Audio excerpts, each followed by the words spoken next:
Good morning, class 5th. How are you, my dear students? Okay, now we will move to the lesson. Today I will teach you lesson 7, the prairies. Right? आज हम prairies के बारे में पढ़ेंगे. Prairies, the grassland. Okay, grassland घास का मैदान होता है. In this temperate zone, temperate zones का मतलब होता है अनुकूल जो हमारा टेम्परेचर होता है उस एरिया में ऑफ द नॉर्दर्न हेमिसफीयर होता है हमारा उत्तरी गोलार्ध एंड द सदर्न हेमिसफीयर होता है हमारा दक्षिणी गोलार्ध. Okay, there are vast areas covered with the tall grasses. ठीक है, ये जो एरिया होता है वो लंबे लंबे घास से क्या है, कवर्ड है, नोन एज प्रेयरीज, ग्रासलैंड. ठीक है, तो हमारा ये जो प्लेन एरिया होता है वो लंबी लंबी घास से कवर्ड होता है. ठीक है, तो इस घास के मैदान को जैसे इंडिया में हम इसे घास का मैदान कहते हैं, ग्रासलैंड है ना. They are known by different names in the different continent. ठीक है, अलग अलग महाद्वीपों में इसे अलग अलग नाम से जाना जाता है. ठीक है, यहाँ पे आप देखोगे ग्रासलैंड ऑफ द वर्ल्ड, संसार के प्रमुख घास के मैदान कौन कौन से हैं. घास का मैदान तो यहीं बोला जाता है इंडिया में. ठीक है, लेकिन दूसरे देशों में जैसे नॉर्थ अमेरिका में इसे हम प्रेरीज बोलते हैं, साउथ अमेरिका में पैम्पास, यूरेशिया में स्टेपीज़. ठीक है, ऑस्ट्रेलिया में डाउन्स बोलते हैं और साउथ अफ्रीका में वेल्ट्स. ओके, तो ये अलग अलग जगहों पे अलग अलग नाम से जाने जाते हैं. यहाँ पे देखो इंडिया के जस्ट ऊपर जो पोर्शन है, ठीक है, ये किसका है, स्टेपीज़ का है. अब जैसे मैंने बताया स्टेपीज़ कहाँ बोला जाता है, यूरेशिया में. यूरेशिया वो पार्ट है जो यूरोप से और एशिया से, ठीक है, यूरोप और एशिया दोनों मिलकर के यूरेशिया बनते हैं. राइट. इसी तरह से अफ्रीका में पाए जाने वाले जो ग्रासलैंड है उसको हम बोलते हैं क्या है, वेल्ट्स. ऑस्ट्रेलिया में जो पाया जाता है उसको हम बोलते हैं क्या, डाउन्स. नॉर्थ अमेरिका में पाए जाने वाला हम प्रेरीज बोलते हैं. ठीक है, इसी के बारे में हम पढ़ेंगे. ये जो नॉर्थ अमेरिका है ना, कनाडा का, इसी प्रेरीज के बारे में हम आज पढ़ने वाले हैं. साउथ अमेरिका में पाए जाने वाला क्या कहलाता है, पैम्पास कहलाते हैं. Right. Now look over here, the vast grassland of North America without trees in USA and circle Canada are called the prairies. ठीक है, इस तरह का विशाल जो होता है घास का मैदान नॉर्थ अमेरिका में, जो बिना लंबे पेड़ के होते हैं, यूएसए और कनाडा में पाए जाने वाले सर्कल कनाडा के अंतर्गत, उसे हम कहते हैं प्रेरीज. यहाँ पे देखो कितना बड़ा घास का मैदान है, पूरे एरिया में फैला हुआ है. ठीक है, ये जो सिर्फ घास का मैदान है ना, ये हमारे इंडिया से भी एरिया में बहुत बड़ा है. ठीक है, जैसे यहाँ देखो मैंने आपको बताया इंडिया का ये देखो छोटा सा पोर्सन इतना सा, और उससे कई गुना बड़ा सिर्फ घास का मैदान ही पाया जाता है. कहाँ पर, हमारा यूएसए और कनाडा में. राइट, इसको हम प्रेरीज बोलते हैं. Now move to the line. The word prairies is a French word. ये जो शब्द प्रेरीज है ये कौन सा है, फ्रेंच शब्द है, मीनिंग मीडो. इसका मतलब क्या होता है, मीडो घास का मैदान, और ग्रासलैंड कहते हैं. This region was use to be a grazing ground. इसका हम जो उपयोग करते हैं किस चीज़ में करते हैं, वो चराने के लिए करते हैं. ठीक है, जानवरों को चराने के लिए. Ground for animal before the arrival of Europeans. ठीक है, जब हमारे यूरोपियंस वहाँ पे नहीं पहुँचे थे उससे पहले ये जो घास का मैदान था वो पशुओं को चारा देने के लिए यूज किया जाता था. Today it is the biggest farming region. अभी जो है आज ये जो बहुत बड़ा विशाल खेती का क्षेत्र बन गया है. ठीक है, विश्व का. फार्मिंग रीजन मतलब किसानी के लिए, खेती के लिए यूज किया जाने लगा है. These grasslands are located between the tropic of cancer and Arctic circle. ठीक है, ये मतलब इतना विशाल है कि दो लाइन के बीच में आता है, ट्रॉपिक ऑफ कैंसर और आर्कटिक सर्कल. सभी को पता है ट्रॉपिक ऑफ कैंसर कहाँ पर है और आर्कटिक सर्कल कहाँ पर है. ठीक है, काफ़ी डिस्टेंस है. आर्कटिक सर्कल अंटार्कटिका वाले एरिया में पाया जाता है. ठीक है, ओके. और ट्रॉपिक ऑफ कैंसर बिल्कुल पहले ही बताया, नॉर्दर्न हेमिसफीयर और सदर्न हेमिसफीयर के बीच में पड़ता है ये टोटल प्रेरीज. राइट। देखो यहाँ पे कनाडा, इधर मैक्सिको, इधर यूएसए, और ये पूरे जो पोर्शन है ये हमारा प्रेरीज़ का है।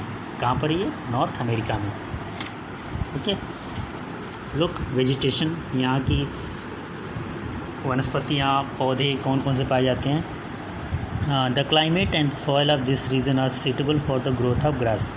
यहाँ का जो वातावरण होता है और यहाँ की जो मिट्टी होती है इस क्षेत्र के लिए, इस घास के लिए क्या होती है? बिल्कुल उचित होती है, उपयुक्त होती है।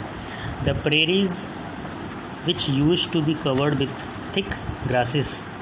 ठीक है, ये प्रेरीज क्या होते हैं? हमारे बड़े और मोटे घास से बिल्कुल क्या होते हैं? कवर्ड होते हैं। ठीक है। Now the biggest wheat growing region of the world, और ये संसार का सबसे ज़्यादा बड़ा क्या है? गेहूँ खेती पैदा करने वाला बिल्कुल जगह बन गई है। ठीक है, कृषि योग्य मतलब बिल्कुल खेती के लिए बिल्कुल उपयुक्त बन गई है। And are called the world wheats basket, और ये क्या कहलाया? विश्व का बिल्कुल गेहूं का एक टोकरी बन गया। ठीक है, संसार की टोकरी बन गई। किसकी? गेहूं की। The wheat is exported to other countries, और ये जो गेहूं होता है, जो घास है, ठीक है, ये क्या होता है? दूसरे देशों में हम इसका एक्सपोर्ट करते हैं, निर्यात करते हैं। The river Mississippi and Missouri, दो वहाँ पे नदियाँ पाई जाती हैं, Mississippi and Missouri, in the prairies region. ठीक है, इस क्षेत्र के अंदर दो नदियाँ हैं बहुत बड़ी बड़ी, और ये enough water for cultivating wheat, और गेहूं की पैदावार के लिए पानी भरपूर मात्रा में मिल जाता है। इसके अलावा अदर क्रॉप्स, अलग अन्य जो फसलें उगाई जाती हैं, कल्टिवेटेड हियर द मेज, बार्ली, मक्का। ठीक है, बार्ली सभी को पता है, बाजरा, राई सरसों को कहते हैं। ठीक है, लेकिन राई सरसों से ज़्यादा छोटा होता है।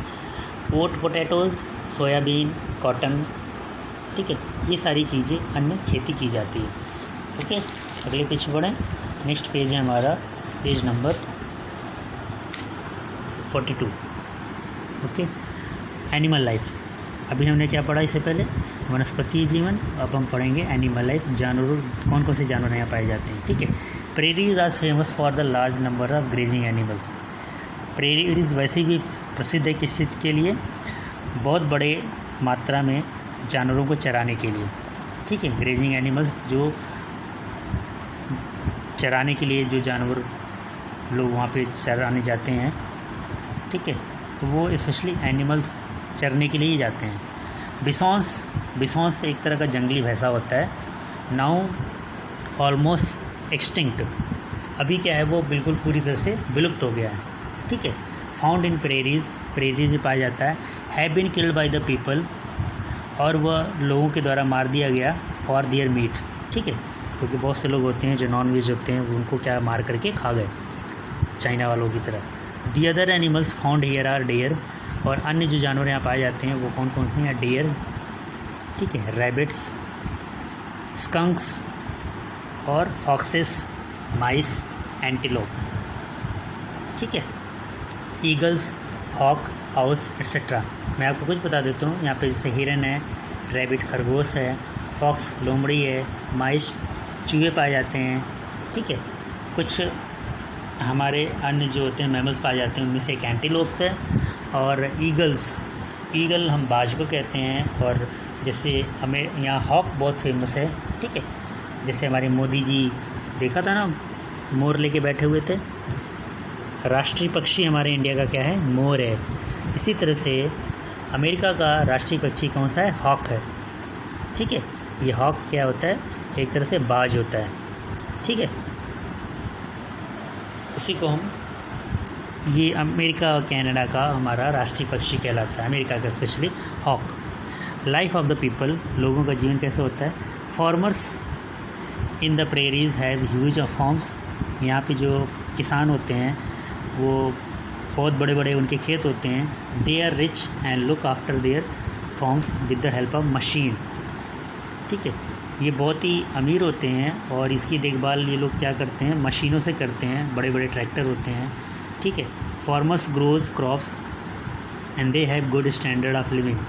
जो किसान होते हैं वो फसल उगाते हैं और उनका लिविंग स्टैंडर्ड भी क्या होता है, बहुत ही हाई होता है। दे हैव लग्जूरियस हाउसेस, और इनके जो घर होते हैं वो भी बिल्कुल मतलब क्या होते हैं, लेविश होते हैं।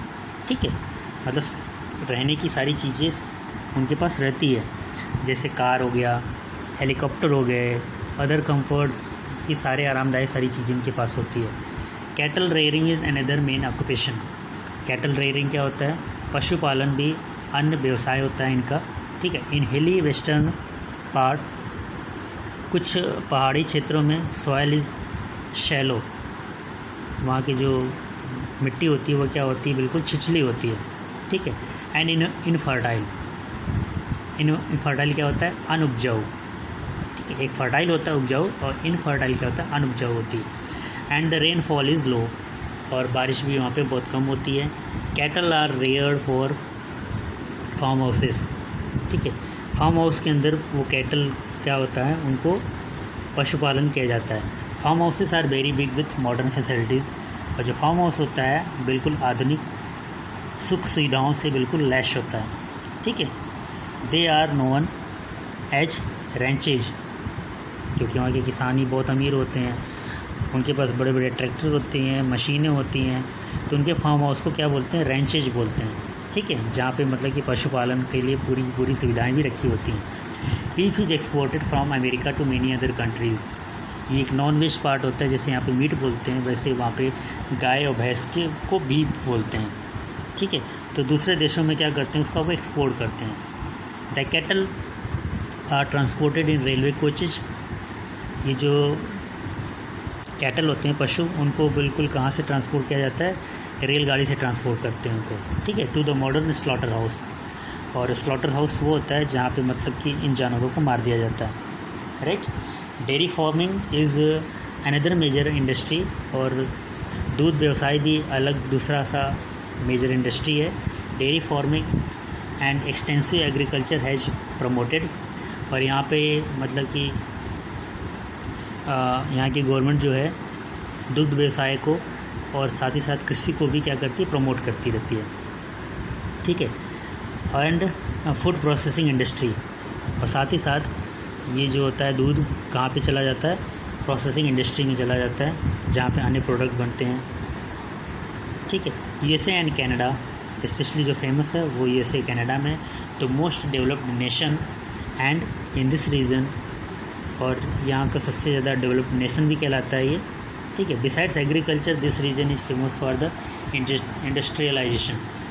ठीक है, इसके अलावा यहाँ पे औद्योगिकरण भी बहुत ज़्यादा फेमस है। Also due to the availability of the coal, क्योंकि अधिक मात्रा में क्या पाया जाता है, तो कोल पाया जाता है, आयरन ओर, कच्चा लोहा, and good network of roads. ठीक है, और यहाँ पे रोड का भी एक अच्छा जाल है, जिसकी वजह से सामानों को आसानी से ले आ सकते हैं और ले जा सकते हैं। राइट, यहाँ पे एंड भी ख़त्म कर दिया, लगता है कुछ अधूरा रह गया। राइट, हमने क्या क्या पढ़ाई किया, हमने पढ़ा prairies is the temperate grassland end of North America. ठीक है, उत्तरी अमेरिका का जो घास का मैदान होता है, जो अनुकूल होता है, वो क्या कहलाता है, प्रेरीज। वहाँ के घास के मैदान को प्रेरीज कहते हैं। ठीक है, इसे टेम्परेट ग्रासलैंड भी बोलते हैं। This region is now known as wheat basket of the world. जैसा कि मैंने आपको बताया कि ये संसार का एक कटोरा भी कहलाता है। किसका, गेहूं का कटोरा, क्योंकि यहाँ पर बहुत मात्रा में गेहूं की पैदावार की जाती है। ठीक है, वो जो घास के मैदान थे वो घास को हटा करके इसकी जगह पे इन्होंने क्या कर दिया, गेहूं पैदावार करने लगे। ठीक है, जिसकी वजह से क्या हुआ, बहुत बड़े मात्रा में पूरी कटाई हुई, और हमारी जो टिड्डियाँ हैं ना, इन्हीं की वजह से क्या होती है, पूरे देश में फैल गई। ठीक है, अदरवाइज़ टिड्डियों का जो भोजन था वो ये सिर्फ घास हुआ करता था। ठीक है, इस प्रेरीज के मैदान में इसकी उन्होंने सफाया करके कृषि योग्य भूमि तैयार कर ली, और फिर उस पर खेती करने लगे गेहूँ की। राइट, गेहूँ सिर्फ हमारे देशों में नहीं होता है, दूसरे देशों में भी होता है, और बहुत बड़ी मात्रा में पैदा होता है। और इसके अलावा वहाँ पे मक्का जो खाते हो ना, मक्का भुट्टा जो आता है आजकल ठंड में, अभी भी बिकता है मार्केट में, वो भी ज़्यादातर कहाँ पे होता है, अमेरिका में होता है। ठीक है, कनाडा और अमेरिका में सबसे ज़्यादा होता है, इसलिए वहाँ पे लोग ज़्यादातर लोग ब्रेड खाते हैं। आप ये जो बर्गर और पिज़्ज़ा जो है स्पेशली वहीं का है ना, बाहर का, तो सबसे ज़्यादा लोग वहीं पे खाया करते हैं इन सब चीज़ों को। Okay, this region has extreme type of climate, और यहाँ का जो वातावरण होता है वो ज़्यादा ही मतलब कि एक्सट्रीम है, ठीक है, मतलब कि बहुत ही बड़ी मात्रा में पाया जाता है। बड़ी मात्रा के कहने से मतलब बारिश होती है तो बहुत आयत में होती है, गर्मी पड़ती है तो बहुत ज़्यादा पड़ती है, ठंड पड़ती है तो बहुत ज़्यादा ठंड पड़ती है, ठीक है, इसको बोलते हैं extreme type. Cattle rearing are very big, और पशुपालन भी एक बहुत बड़ा व्यवसाय है विद द मॉडर्न फैसिलिटीज़, आधुनिक सुख सुविधाओं के साथ।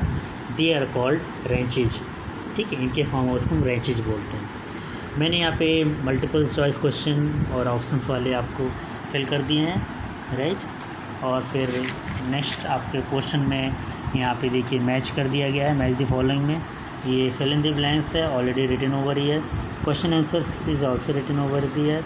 और ये मैं आपको फ़ोटो खींच को आपको जैसे ही आपका वीडियो ख़त्म होगा आपको मिल जाएगा, right. Now your class is going to over and have a nice day. Thank you very much to all of you.